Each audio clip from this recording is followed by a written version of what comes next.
Jane está en el ático del CBI rodeado de archivos, fotografías y notas sobre Red John, completamente concentrado en el caso mientras conecta ideas en silencio. El lugar está oscuro y desordenado, y él apenas presta atención al mundo exterior hasta que Lisbon aparece para interrumpirlo. Le dice que encontraron un cadáver en la casa de J.J. LaRouche y que pidió hablar específicamente con él. La expresión seria de Lisbon deja claro que no se trata de un caso cualquiera. Cuando Jane llega a la escena del crimen, encuentra la casa llena de agentes y técnicos revisando cada rincón.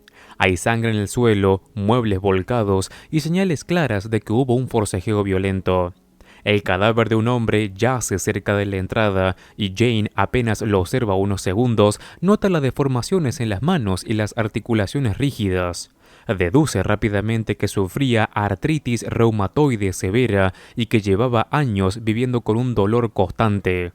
Mientras los paramédicos preparan a LaRouche para llevarlo al hospital, insiste hablar con Jane antes de irse. Dentro de la ambulancia, LaRouche se muestra alterado y mucho más vulnerable de lo habitual. Le cuenta que alguien robó su caja de Tupperware y dejó en su lugar una nota advirtiéndole que abandone la investigación sobre la filtración dentro del CBI. LaRouche habla como si Jane ya supiera perfectamente qué hay dentro de la caja y le recuerda que entiende lo que pasará si el contenido sale a la luz. No solo destruiría su carrera en el CBI, también arruinaría completamente su vida. Confiesa que lleva 9 años guardándola y protegiéndola. Jane mantiene la calma y acepta ayudarlo, aunque en realidad nunca descubrió qué contiene realmente el recipiente. Antes de que se lo lleven, LaRouche le agradece sinceramente y le dice que su mamá también se lo agradecería.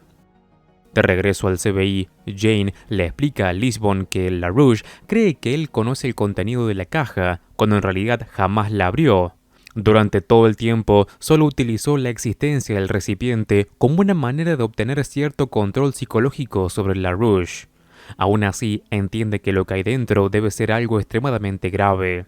Le pide a Lisbon que el resto del equipo no intente averiguar qué contiene la caja, aunque admite que no le molestaría si ella termina descubriéndolo. Poco después, logran identificar al hombre muerto como un cerrajero local llamado Parsons. Van junto a otros agentes a informar a la esposa del hombre. La mujer recibe la noticia en su casa rodeada de herramientas y viejas cajas fuertes que pertenecían a su marido. Aunque aparenta tristeza, nota algo extraño en su comportamiento, como si estuviera más nerviosa de lo normal. Mientras tanto, Van Pelt revisa el pasado de LaRouche y descubre un caso brutal ocurrido 9 años atrás. La mamá de LaRouche había sido víctima de una agresión sexual y una violación que duró casi 2 horas. Según los informes, pasó todo el ataque rogándole a su agresor que se detuviera. 3 meses después terminó quitándose la vida. Tanto Van Pelt como Risby quedan impactados por lo que leen, aunque la curiosidad sobre la caja aumenta aún más. Van Pelt termina admitiendo que toda esa historia solo le da más ganas de saber qué hay dentro de ese Tupperware, y Risby coincide completamente con ella. En medio de la investigación aparece Brenda Shetrick para pedirle a Lisbon que dé una entrevista televisiva sobre lo que ha pasado. Dice que Bertram quiere ponerle un rostro a la historia y transmitir la idea de que, pese al ataque, el CBI sigue siendo fuerte y nada puede dañarlo. Lisbon no tiene paciencia para ese discurso político y responde que LaRouche sí resultó dañado porque fue asaltado y recibió un disparo durante el robo. LaRouche le explica que comenzó a investigar la filtración después de que un importante operativo antidrogas fracasara por culpa de un aviso interno. También revela algo relacionado con Tommy Volker. Durante aquel caso, Volker recibió 6 llamadas desde un teléfono secreto dentro de las oficinas del CBI, lo que explicaba cómo siempre parecía ir un paso por delante de todos y anticiparse a cada movimiento de la agencia. La conversación se vuelve más personal cuando LaRouche admite que desde que Jane descubrió la existencia de la caja ha tenido miedo de cómo lo ve realmente. Confiesa que le preocupaba que lo considerara un monstruo después de conocer el contenido del recipiente. Jane le asegura que no piensa diferente de él. LaRouche parece relajarse por primera vez en mucho tiempo al escuchar esto, como si llevara años esperando que alguien le dijera exactamente aquellas palabras. Al día siguiente, Lisbon encuentra a Jane en la morgue mientras el forense realiza la autopsia del ladrón muerto. El médico confirma que el hombre sufría dolores constantes debido a la artritis y que sus manos estaban tan deterioradas que prácticamente ya no podía abrir cajas fuertes. Eso hace que Jane sospeche todavía más de que no actuaba solo durante el robo.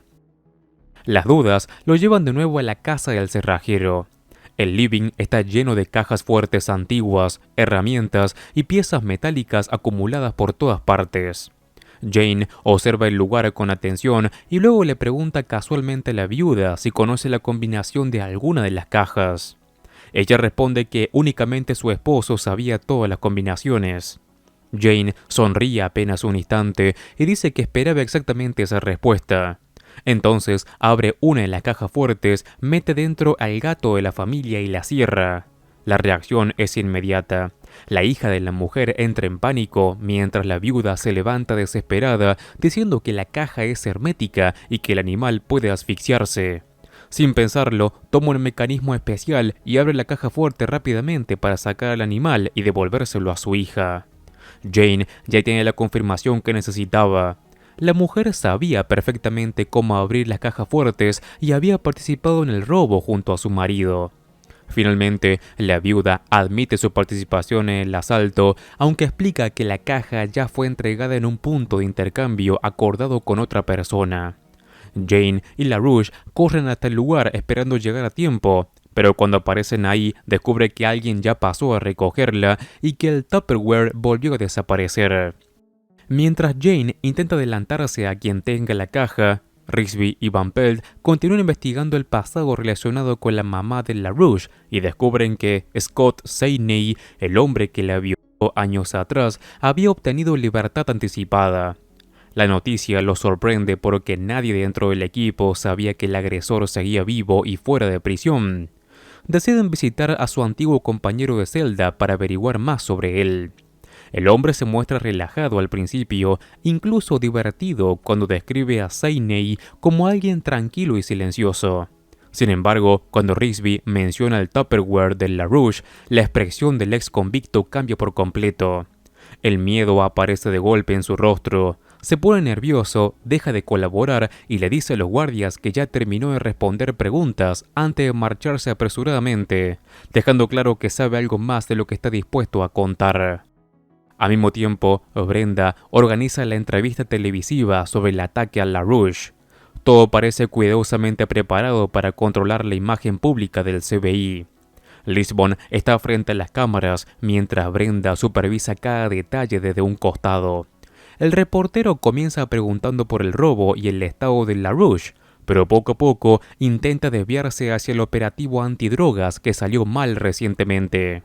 Antes de que pueda profundizar demasiado, Brenda lo interrumpe inmediatamente y le recuerda que ya habían acordado cuáles eran las preguntas permitidas. El periodista responde con indiferencia y dice que no le importan las preguntas aprobadas, pero Brenda no tarda en amenazarlo con llamar a uno de los superiores para reemplazarlo. La actitud desafiante del reportero desaparece enseguida y vuelve al guión establecido. Después de la entrevista, Brenda regresa sola a su oficina. Espera unos segundos para asegurarse de que nadie la vea. Entonces saca discretamente la caja de Tupperware de su bolso. La observa en silencio, consciente del valor que tiene, antes de guardarla dentro de un cajón en su escritorio y cubrirla con varios archivos. La manera en la que la esconde deja claro que no solo está involucrada en el robo, sino que entiende perfectamente la importancia de lo que contiene. Poco después, Cho encuentra un viejo artículo publicado 7 años atrás en el Sacramento Weekly sobre Parsons, el cerrajero asesinado. Lo llamativo es que en aquella época, Brenda Shetrick trabajaba ahí como editora principal. La conexión entre Brenda y Parsons hace que todas las piezas empiecen a encajar lentamente. Jane visita a LaRouche y le cuenta sus sospechas sobre Brenda. Está convencido de que ella es la filtración dentro del FBI y también la responsable de haber robado la caja. Le asegura que puede desenmascararla esa misma noche, pero para hacerlo necesita involucrar a Lisbon y al resto del equipo. LaRouche duda al principio porque no quiere que más personas acerquen el secreto del Tupperware, aunque finalmente entiende que Jane hará lo necesario de todas formas. Más tarde, Jane busca a Lisbon y le explica todo el plan. Ella se muestra reticente porque Brenda tiene demasiada influencia política dentro del CBI y acusarla sin pruebas sólidas podría convertirse en un desastre. Entonces, Jane le recuerda cómo Tommy Volker siempre parecía saber exactamente qué iba a hacer el equipo antes de cada movimiento. Le recuerda todas las veces que escapó gracias a las filtraciones internas y cómo eso permitió que siguiera destruyendo pruebas y manipulando a toda la gente.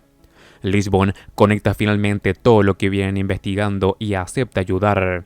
La bronca acumulada se nota cuando pregunta directamente cómo van a atrapar a esa perra. El plan comienza de inmediato.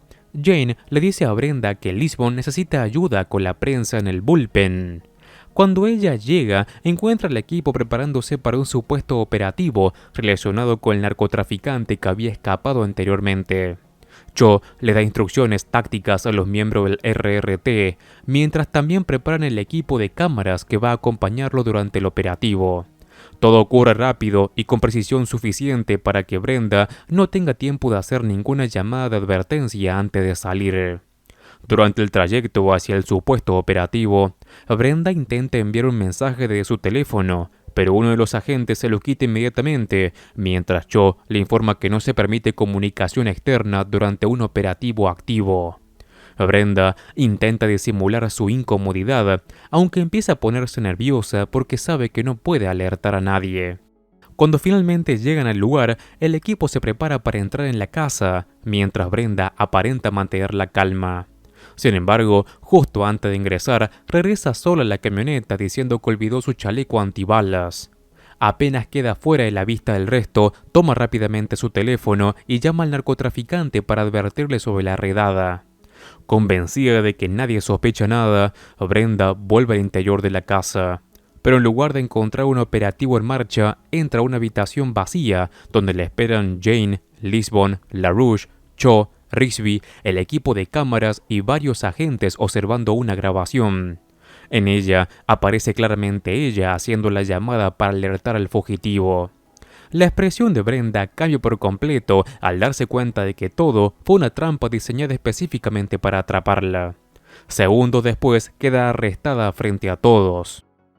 Después del arresto, Brenda es llevada de inmediato a interrogatorio. Al principio intenta mantener la compostura y actuar como si todavía tuviera el control de la situación. Se niega a responder preguntas, evitar mirar directamente a Lisbon y trata de refugiarse en su habitual actitud política y calculadora. Pero Jane entra en la sala y comienza a analizarla con la misma calma inquietante que suele utilizar cuando quiere destruir psicológicamente a alguien. No levanta la voz ni la amenaza, simplemente empieza a desarmarla pieza por pieza. Le habla de su necesidad desesperada de sentirse importante, de cómo siempre quiso estar cerca del poder y de cómo terminó vendiéndose lentamente para conservar su influencia dentro del CBI. Jane señala que ella disfrutaba saber cosas que los demás ignoraban y sentirse indispensable, aunque en realidad no era más que una oportunista manipulando información para beneficio propio. Poco a poco, Brenda pierde la seguridad. La máscara profesional empieza a quebrarse mientras Jane la llama una farsante política corrupta, alguien que traicionó a todos únicamente por ambición. Finalmente, ella termina derrumbándose emocionalmente. Mientras tanto, Cho y Rigsby registran la oficina de Brenda buscando la caja Tupperware. Después de revisar cajones y archivos, encuentran finalmente el recipiente escondido. Durante unos segundos, ambos se quedan mirándolo en silencio. La curiosidad pesa demasiado después de todo lo que ha pasado. Cho incluso le dice a Rigsby que no dirá nada si decide abrirlo. Rigsby duda. Tiene la caja en las manos y está a punto de levantar la tapa para descubrir de una vez por todas el secreto que llevó a LaRouche a vivir aterrorizado durante tantos años. Justo en ese momento aparece Jane. Sin decir demasiado, toma la caja antes de que puedan abrirla y se marcha con ella directamente para devolvérsela a LaRouche. Cuando se la entrega, Jane le explica que Brenda está negociando un acuerdo. A cambio de colaborar con la investigación, el tema del chantaje relacionado con la caja desaparecerá oficialmente, y ella también aceptará olvidar lo que hay dentro del recipiente. Eso permitirá proteger la carrera y la reputación de LaRouche. Él escucha en silencio mientras sostiene nuevamente el Tupperware entre las manos, casi como si estuviera recuperando una parte oscura de sí mismo que jamás pudo dejar atrás. Con el peso de todo lo ocurrido encima, LaRouche finalmente admite lo que representa realmente la caja para él.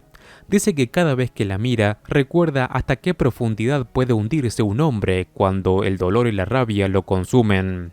También le recuerda constantemente a su mamá y todo lo que sufrió antes de morir. La culpa, el odio y el deseo de venganza parecen mezclarse en cada palabra. Después de cerrar el caso, Jane vuelve al ático del FBI. El ambiente vuelve a ser silencioso y sombrío, lleno de fotografías de Red John y documentos esparcidos por todas partes. Le pide a Lisbon que lo deje solo ahí hasta que decide salir porque quiere concentrarse de nuevo en el caso de Red John. Lisbon acepta, aunque nota que Jane parece más distante de lo habitual después de todo lo que descubrieron sobre LaRouche. Sin embargo, todavía queda una última pieza del rompecabezas. Movida por la necesidad de entender completamente qué había detrás de la caja, Lisbon visita la casa donde vive Scott Seiney, el hombre que violó a la mamá de LaRouche años atrás. Ahí habla con la madre del agresor, una anciana claramente incómoda con toda la situación. La mujer le cuenta que el día antes de una audiencia judicial importante, alguien entró en la casa durante la noche. Le administraron un sedante a Scott mientras dormía y luego le cortaron la lengua. Esa lengua nunca apareció. Mientras recuerda aquella noche, la mujer explica que después del ataque, Scott apenas podía emitir sonidos incomprensibles debido a las heridas. Aún así, tanto ella como Lisbon alcanzaron a entender algunas palabras entre sus murmullos desesperados. Parecía intentar decir lengua y también que no podía hablar. En ese instante, todo encaja perfectamente para Lisbon. La caja de Tupperware que LaRouche protegió durante tantos años no contenía documentos, fotografías ni pruebas de algún crimen. Contenía la lengua de aquel hombre que destruyó la vida de su mamá. Y con esto termina este episodio. Antes de acabar con este video, y si te gusta El Mentalista, te cuento que en el canal estoy resumiendo y viendo todos los capítulos caso por caso, así que te invito a que entres y encuentres toda la lista de reproducción completa y ordenada. Como siempre, me ayudas muchísimo al dejar un like y si querés, suscríbete así no te perdés nada de mi contenido.